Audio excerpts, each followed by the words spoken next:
Hello everyone, स्वागत है आप सभी लोगों का मेरे यूट्यूब चैनल डोजी लर्नर पे। और इस बार हम पटवारी लेखपाल के जो फॉर्म आए हैं उनके लिए नई सीरीज़ शुरू करने जा रहे हैं।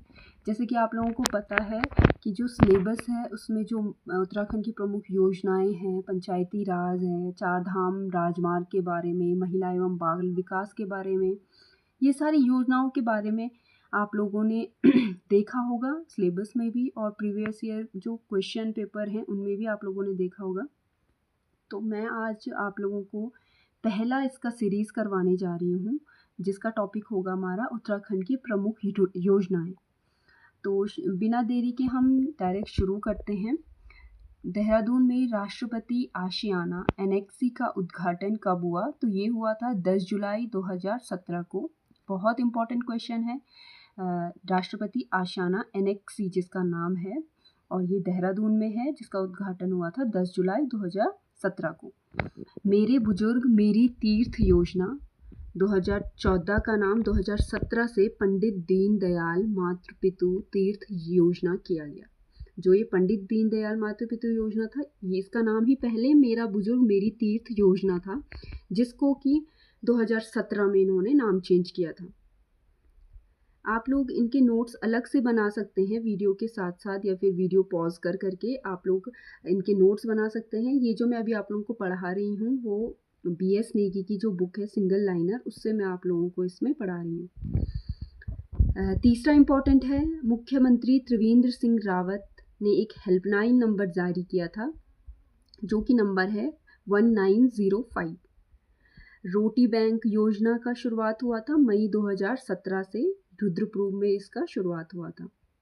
इंदिरा अम्मा कैंटीन योजना की शुरुआत हुई थी, तो ये हुई थी 15 अगस्त 2015। पौड़ी के राठ क्षेत्र के विकास के लिए राठ विकास अभिकरण का गठन किया गया। ये बहुत इम्पॉर्टेंट है कि जो राठ विकास अभिकरण है इसका गठन किस क्षेत्र के लिए किया गया था? तो ये था राठ क्षेत्र, जो कि पौड़ी में पड़ता है। और राज्य स्थापना की 16वीं वर्षगांठ पर मुख्यमंत्री हरीश रावत ने उत्तराखंड रत्न पुरस्कार की भी शुरुआत की थी। ये क्वेश्चन पिछली बार भी आ चुका है कई पेपरों में और इम्पोर्टेंट भी है, आप लोग इसको नोट डाउन कर सकते हैं। मेरा गांव मेरी सड़क योजना ये 2014 में शुरू की गई थी। इसके तहत था ग्रामीण क्षेत्रों में 1 किलोमीटर तक सड़क ग्राम पंचायत द्वारा मनरेगा के तहत बनाई जाएगी। मेरा गांव मेरी धन योजना, इसकी शुरुआत हुई थी 2014 में, और इसके तहत जो है व्यक्ति अपना पैसा भवन निर्माण में निवेश कर सकता है। इन भवनों को सरकार स्कूल, हॉस्पिटल, ITI, आंगनबाड़ी जैसे संस्थान खोलने के लिए किराए पर लेगी। नेक्स्ट है, राज्य सरकार ने 2001 एवं 2015 को पर्यटन वर्ष घोषित किया था।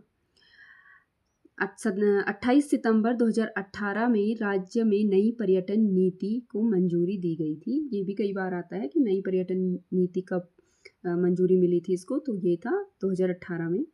अटल आदर्श ग्राम योजना की शुरुआत हुई थी, तो ये हुई 9 नवंबर 2009 में। राज्य की 9वीं वर्षगांठ जब हुई थी, उत्तराखंड राज्य हमारा 2000 में बना, तो 9वीं वर्षगांठ में अटल आदर्श ग्राम योजना की शुरुआत की गई थी। अब कुछ प्रमुख योजनाओं के बारे में हम डिटेल में बात करते हैं। जैसे मुख्य हैं इसमें मुख्यमंत्री वात्सल्य योजना। वात्सल्य योजना की शुरुआत की गई थी 2 अगस्त 2021 को। वात्सल्य योजना के तहत कोरोना महामारी में जो 2020 में हुई थी, उस समय अनाथ हुए बच्चों को आर्थिक मदद एवं संरक्षण प्रदान करना है।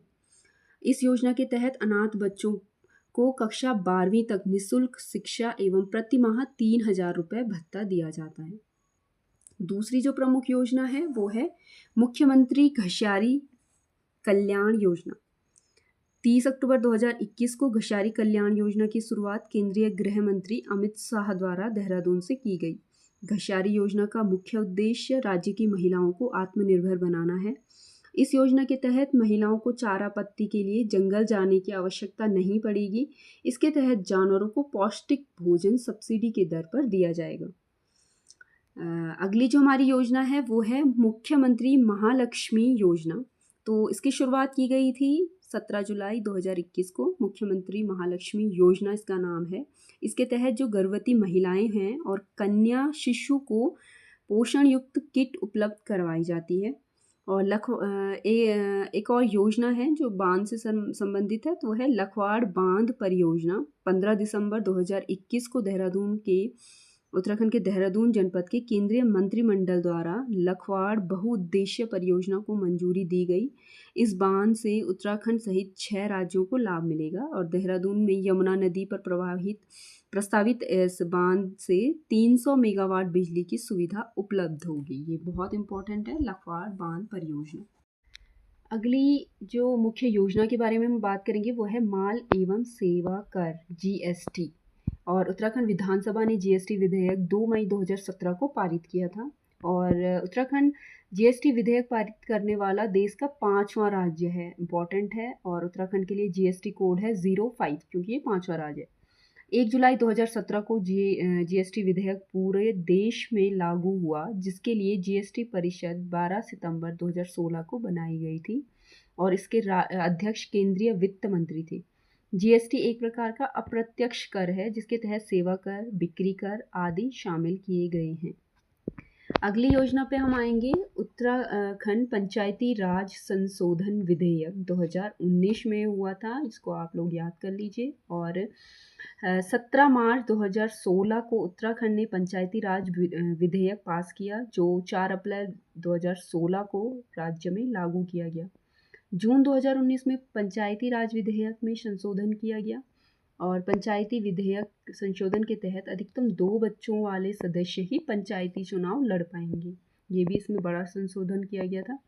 पंचायत चुनाव लड़ने के लिए 10वीं पास इसमें शैक्षिक योग्यता रखी गई थी, जिसमें महिला, अनुसूचित जाति और जनजाति पुरुषों के लिए 8वीं पास योग्यता होना आवश्यक है।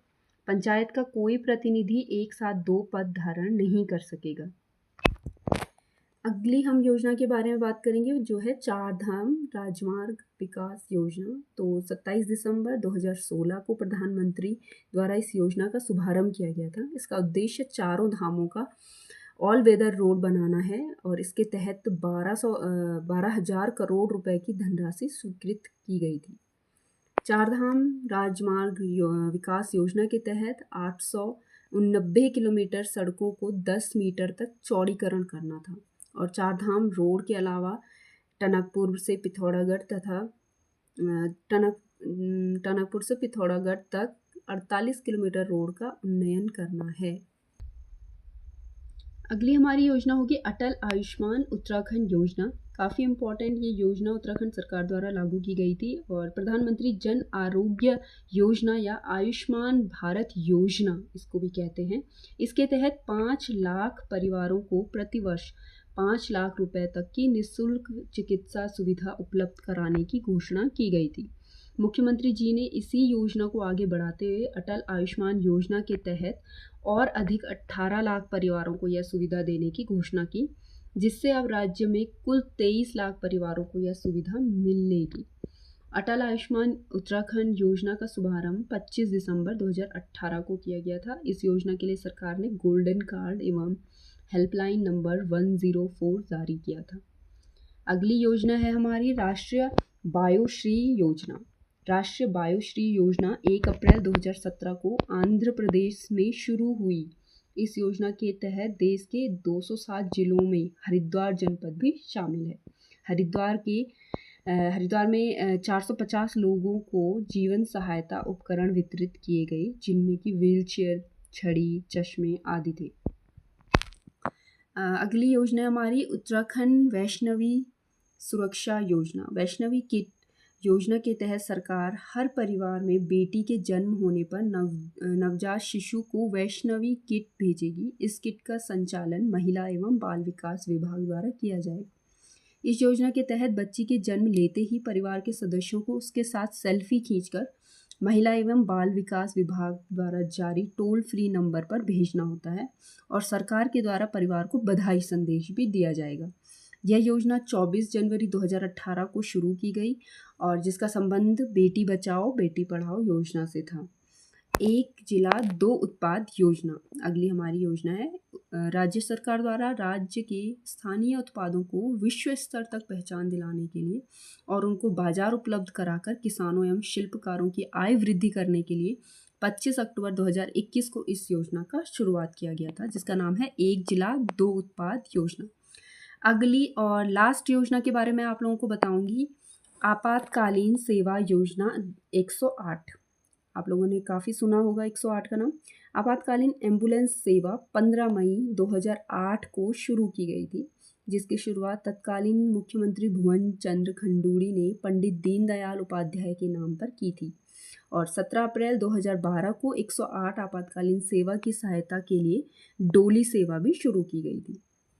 ये मैंने आप लोगों को काफ़ी इम्पॉर्टेंट और जो मेन योजनाएं हैं उनके बारे में बताया। इसके बाद आता है महिला एवं बाल विकास योजनाएं, जिनको कि हम अगली वीडियो में आप लोगों को बताएंगे और डिटेल में इसके अंदर क्या क्या है। नंदा गौरा योजना, जननी सुरक्षा योजना, इस तरह की मोनाल योजना, बहुत तरह की इम्पॉर्टेंट इसमें योजनाएं हैं जिनको हम अगली वीडियो में कवर करेंगे। आज की वीडियो में मैंने आप लोगों को बहुत अच्छी योजनाओं के बारे में बताया है, जिनको कि आप लोग अगर याद करते हैं तो काफ़ी आपका सिलेबस कवर होता है और अच्छी प्रिपरेशन आप लोग कर सकते हैं पटवारी, लेखपाल या फिर उत्तराखंड की जो भी एग्ज़ाम है UPSSC, क्योंकि इनका पैटर्न एक जैसा होता है, सिलेबस एक जैसा होता है। तो आप लोग इन योजनाओं को अच्छे से पढ़ सकते हैं और नोट्स बना सकते हैं। अगर आप लोगों को मेरी वीडियोज़ अच्छी लग रही हैं, क्योंकि मैं डायरेक्ट इनको बुक से आप लोगों को पढ़ा रही हूँ, तो ज़रूर आप लोग इस चैनल को सब्सक्राइब कीजिए ताकि हमें मोटिवेशन मिलता रहे। बहुत बहुत धन्यवाद।